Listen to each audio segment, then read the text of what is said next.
सबसे पहले राहुल गांधी ही तो लाए थे ईवीएम, और उन्होंने 10 साल अपना जीता और 10 साल इनको दिया। अब ये फिर से दोबारा बीजेपी राज बनाना चाहता है, हम लोग को बुर्बक बना रहा है। तो बीजेपी से आपको दिक्कत क्या? अगर मंदिर बना दिया, खुश नहीं आप मंदिर से? मंदिर से क्या मिलेगा? रोजगार मिलेगा? मंदिर से क्या शिक्षा मिलेगा? मंदिर से क्या डॉक्टर इंजीनियर बनेगा? मंदिर से क्या भिखारी बन सकता है, पुजारी बन सकता है, डॉक्टर इंजीनियर नहीं बन सकता है।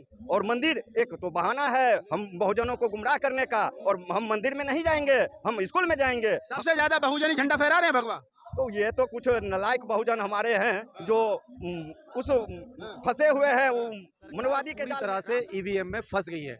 ये जो मैसेज है, यहाँ इतने लाखों लोग खड़े हुए हैं, ये मैसेज है पूरे देश का, क्योंकि यही लोग हैं जो सरकार को चुनते हैं, देश को चुनते हैं और लोकतंत्र को मजबूत करते हैं। यही पब्लिक है। और ये जब पब्लिक रोड पे आ गई है तो मान लीजिए ईवीएम में धोखा है, ईवीएम में 420 है, ईवीएम में फ्रॉड है। हमारी वोट का चोरी होता है और हमारी वोट को चोरी करके ये लोग अपने लिए इस्तेमाल करते हैं।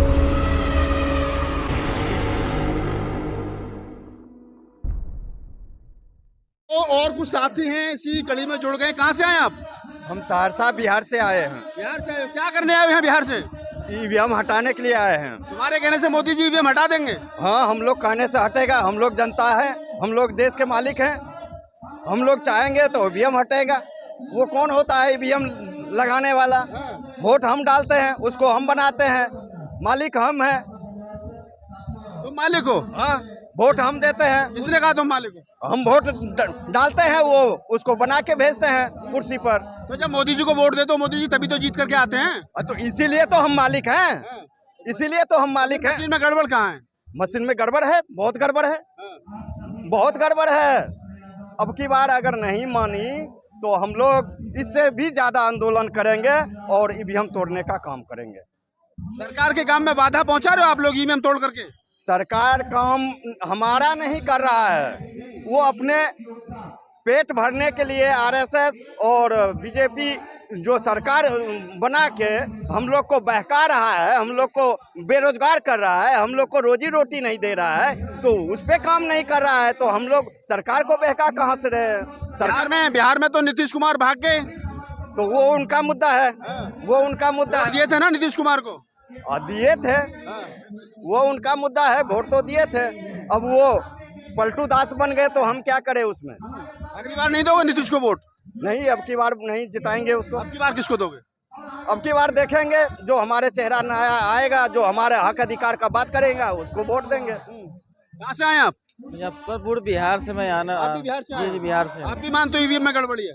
मैं भी मानता हूँ कि ईवीएम से गड़बड़ी, इसलिए मैं पहला जो चुनाव आयोग है केस किया गया, चुनाव आयोग के खिलाफ केस किया गया था, उस व्यक्ति का नाम सुब्रमण्यम स्वामी जो बीजेपी में थे, और वो कांग्रेस उस समय चुनाव लड़ रही थी। उस समय सुब्रमण्यम स्वामी ने कोर्ट में जाकर के केस किया था कि वीवीपैट से चुनाव आयोग जो इलेक्शन वोटिंग कमीशन से करवा रही है, या जो इलेक्ट्रो वोटिंग मशीन है उसके द्वारा जो है चुनाव गड़बड़ी हो रही है। और सुप्रीम कोर्ट ने भी माना कि भारत के अंदर जो चुनाव प्रणाली है वीवीपैट मशीन के द्वारा वो उसमें गड़बड़ी हो रही है, और जिसके कारण सुप्रीम कोर्ट ने 8 अक्टूबर 2013 को उसने डिसीजन दिया कि पारदर्शी और निष्पक्ष चुनाव ईवीएम के द्वारा नहीं हो सकती है। इसलिए सुप्रीम कोर्ट ने बैन करने के लिए किया गया था, और जिस चुनाव आयोग पर जो डिसीजन दिया गया चुनाव पर, तो सुप्रीम कोर्ट केस करे उस व्यक्ति को अभी दूसरे जगह का गवर्नर बना दिया। आप एक बात बताइए, आप ईवीएम का विरोध कर रहे हो, जिन लोगों को एमएलए एमपी बनना है, जिनको मुख्यमंत्री बनना है, जो प्रधानमंत्री बनने का दम भर रहे हैं, वो राजनीतिक पार्टियां क्यों नहीं आ रही है विरोध में? वो नहीं आ सकती क्योंकि उनको सीबीआई और ईडी का जांच का डर है। हमें तो कोई चोरी नहीं। राहुल गांधी क्यों विरोध नहीं कर रहे हैं? क्योंकि राहुल गांधी ने ही इस ईवीएम को लाया है, उनके पुरखों ने लाया है, तो वो ईवीएम को कैसे विरोध करेंगे? जब उनको पता है कि हम ईवीएम जब तक है तब तक हम लोग सत्ता में नहीं आ सकते, तो राहुल गांधी को विरोध करना चाहिए, मायावती को करना चाहिए, तेजस्वी यादव को करना चाहिए। सबसे पहले राहुल गांधी ही तो लाए थे ईवीएम, और उन्होंने 10 साल अपना जीता और 10 साल इनको दिया। अब ये फिर से दोबारा बीजेपी राज बनाना चाहता है, हम लोग को बुर्बक बना रहा है। तो बीजेपी से आपको दिक्कत क्या? अगर बीजेपी सत्ता में आ भी जाएगी तो क्या दिक्कत है आपको? देखिए बीजेपी से दिक्कत ये है कि रोजी रोजगार का काम नहीं कर रहा है। अरे हिंदू राष्ट्र बना रहे, मंदिर बना दिया। क्या हिंदू राष्ट्र? हिंदू राष्ट्र किसको कहते हैं आप? एक भी गाँव बना के दिखाएं। मंदिर बना दिया, खुश नहीं आप मंदिर से? मंदिर से क्या मिलेगा? रोजगार मिलेगा? मंदिर से क्या शिक्षा मिलेगा? मंदिर से क्या डॉक्टर इंजीनियर बनेगा? मंदिर से क्या भिखारी बन सकता है, पुजारी बन सकता है, डॉक्टर इंजीनियर नहीं बन सकता है। और मंदिर एक तो बहाना है हम बहुजनों को गुमराह करने का, और हम मंदिर में नहीं जाएंगे, हम स्कूल में जाएंगे। सबसे ज्यादा बहुजनी झंडा फहरा रहे हैं भगवा।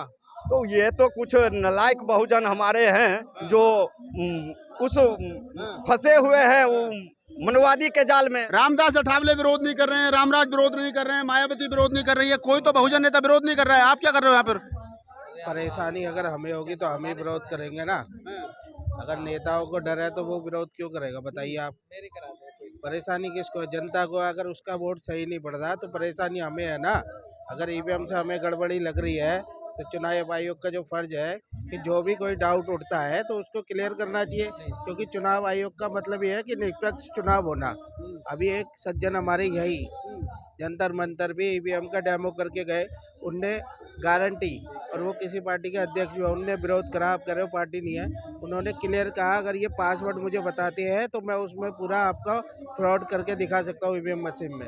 फ्रॉड करके ये दिखा सकते हैं। हमारे साथ एक महिला कार्यकर्ता भी आगे आ जाइए। क्या नाम मैडम आपका? नेहा नेहा जी, क्या करने आए हो यहाँ? हम ईवीएम का विरोध करने आए हैं। तो क्यों कर रहे हो ईवीएम का विरोध?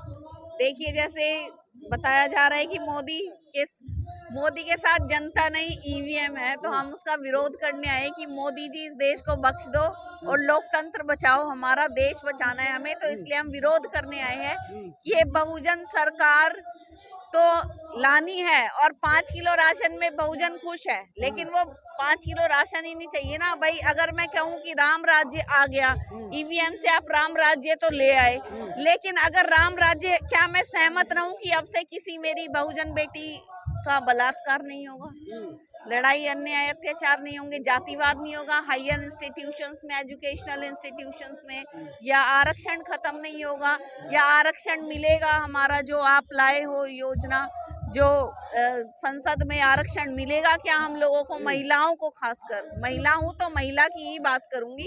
अब आप यहाँ ईवीएम का विरोध करने आए हो, या बहुजनों को जागरूक करने आए हो, या यहाँ ये रामराज पर चर्चा करने आए हो? करने क्या आए हो? हम ईवीएम का विरोध करने आए हैं क्योंकि पॉलिटिक्स ही सब कुछ है, और पॉलिटिक्स के बिना भी कुछ नहीं है। Politics is the master key which has solution of all our problems, बहुजन्स प्रॉब्लम्स। तो बहुजनों का तो हमें अपनी सरकार लानी होगी, तभी हमारी तभी समस्या का समाधान होगा। काशीराम साहब की कोटेशन है कि पॉलिटिकल चाबी जो है वो हर समस्या का समाधान है। लोग खड़े हैं, इतनी बारिश में भी खड़े कि कोई बुखार हो जाएगा, किसको कुछ, लेकिन फिर भी अपने हक अधिकार की लड़ाई के लिए जनता खड़ी रहेगी। जनता खड़ी है। क्या कहना चाहोगे आप? जिस प्रकार से ईवीएम को लेकर के लोगों में जागरूकता बढ़ी है, तो लगता है कि सरकार आपकी बात मानेगी?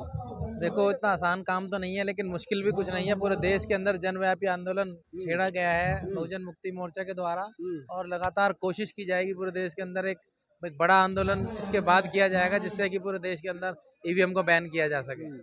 डॉक्टर साहब, अगर ईवीएम को सरकार बैन नहीं करती है, भाई सरकार तो कहती है कि ईवीएम में कोई गड़बड़ी नहीं है, और ये तो जो हार गए हैं लोग बेमतलब का शोर मचा रहे हैं। जब जीत जाते तो कोई नहीं बोलता है, केजरीवाल जीत जाता तो नहीं बोलता है, मायावती जीत जाते नहीं बोलते, अखिलेश यादव जीत जाते नहीं बोलते, जब हार जाते हो कहते ईवीएम में गड़बड़ है। देखिए, ये हमारा देश है लोकतंत्र, ये चलता है हमारी डेमोक्रेसी से, हमारे संविधान से। सरकार पूरी तरह से ईवीएम में फंस गई है। ये जो मैसेज है, यहाँ इतने लाखों लोग खड़े हुए हैं, ये मैसेज है पूरे देश का, क्योंकि यही लोग हैं जो सरकार को चुनते हैं, देश को चुनते हैं और लोकतंत्र को मजबूत करते हैं। यही पब्लिक है। और ये जब पब्लिक रोड पे आ गई है तो मान लीजिए ईवीएम में धोखा है, ईवीएम में 420 है, ईवीएम में फ्रॉडी है, हमारी वोट का चोरी होता है, और हमारी वोट को चोरी करके ये लोग अपने लिए इस्तेमाल करते हैं। नेताओं की क्या मजबूरी है? जो विपक्ष के नेता, चाहे मायावती, अखिलेश यादव, राहुल गांधी, जो लोगों को प्रधानमंत्री, मुख्यमंत्री बनना, वो क्यों नहीं बोल रहे ईवीएम पर? नेता जितने भी हैं निकम्मे नाकारा हैं। अगर नेता ऑनेस्टी से, ईमानदारी से ईवीएम की लड़ाई करते हैं तो आज यहाँ पे जनता नहीं होती, आज हमारे जैसे लोग, आप जैसे लोग यहाँ नहीं होते। नेता केवल अपने फायदे के लिए वोट लेते हैं, अपने फायदे के लिए पब्लिक को यूज करते हैं। वो पब्लिक के किसी भी सेंसिबल मुद्दे पर रोड पर नहीं आते, ना ही कभी भी हमारे आंदोलन को सपोर्ट करते हैं। वो अब एसी में बैठे हुए हैं, एसी में बैठे हुए हैं, आराम से राहुल जी एक अपनी भारत जोड़ो यात्रा निकाल लें। अगर वो ईवीएम पे यात्रा निकालते तो एक मायने होता देश में, हाँ वो समाज के लिए, देश के लिए कोई काम कर रहे हैं, लोकतंत्र को बचाने के लिए वो काम कर रहे हैं। कहाँ से आए आप? संविधान के सम्मान में हम उतरे मैदान में। कहाँ से आए? हम बिहार के रहने वाले हैं। बिहार से। क्या करने आए हो यहाँ दिल्ली इतनी दूर? नहीं कौन लाया बहका के मोदी जी के खिलाफ तुमको? अरे नहीं, ये तो हमारा हक है, आने वाले पीढ़ी के लिए हम कर रहे हैं। हाँ। अगर हम नहीं जागे तो देश बहुत पीछे जा रहा है, 100 साल पीछे चला गया है। कितना कर्जा पहले था, कितना कर्जा अभी है। हाँ। टिकट किसने कराया तुम्हारा दिल्ली आने जाने का? ये टिकट तो खाने का भी अपना इंतजाम किए हैं, टिकट का भी अपना इंतजाम। कांग्रेस से पैसा मिल रहा है, कांग्रेस से। अरे ये तो मोदी का आरोप है। हाँ। ये तो भाजपा वाले का ही है। हाँ। हमारा 2 डिमांड है, हाँ। ईवीएम हटाओ, देश बचाओ, और ब्राह्मण हटाओ, देश बचाओ। क्यों? ब्राह्मण हटाओ, देश बचाओ। जी हाँ, अभी जो है, अभी नीतीश कुमार को जो इंडिया गठबंधन से अलग किया है, वो भी 2 ब्राह्मण है। केसी त्यागी है, उसका बेटा भाजपा का दलाल भाजपा में है, और दूसरा संजय झा। इन दोनों ने षड्यंत्र रचा, नीतीश कुमार को मजबूर कर दिया। अच्छा बताइए, ब्राह्मणों को कहाँ भेजोगे? अगर यहाँ से अगर ब्राह्मण हटाओ, कहाँ भेजोगे? ब्राह्मण हटाओ, देश बचाओ, मतलब जितना काम कर रहा है ये सारा सिस्टम हैक कर रखा है ब्राह्मण ही। ये ईवीएम भी देखो आप, जिसमें भी जो है पॉलिसी ब्राह्मण का ही है। आप जो है ये क्या कहते हैं, गूगल करके देख लो। चलिए खैर, मैंने तमाम लोगों से बात की और बात करने का मतलब यही था कि लोग बिहार से, पंजाब से, झारखंड से, मुल्क भर से लोग आए और बताया जा रहा है कि लाखों की संख्या में लोग यहाँ पहुंचे हैं ईवीएम के विरोध को लेकर के। लेकिन ईवीएम के साथ साथ कहीं ना कहीं वो लोग भी यहाँ शामिल हैं जो व्यवस्था परिवर्तन की बात कर रहे हैं, जो सांस्कृतिक परिवर्तन की बात कर रहे हैं, जो आर्थिक उन्मूलन की बात कर रहे हैं। और ये वही बहुजन समाज के लोग हैं जिन पर हमेशा से आरोप लगता रहा है कि कांग्रेस के इशारे पर सरकार को घेरने का काम करते हैं, जबकि ये भूखे और खाली पेट कोई बिहार से, कोई पंजाब से, कोई झारखंड से लोग यहाँ पहुँचे हैं। ये वही लोग हैं जो संविधान को मानने वाले लोग हैं। संविधान की उद्देश्य का इन लोगों के हाथ में नीले झंडे के साथ यहाँ पहुँचे हैं, और इन सबका उद्देश्य है कि ईवीएम बैन होनी चाहिए, क्योंकि ईवीएम से कहीं ना कहीं वोट की चोरी होती है। आरोप फिर भी वही लगता है कि जिन नेताओं को MP MLA बनना है, मुख्यमंत्री, सांसद, विधायक बनना है, वो लोग क्यों नहीं ईवीएम के खिलाफ बोलते हैं। ये सबसे बड़ा सवाल आज भी यहाँ खड़ा है। धन्यवाद।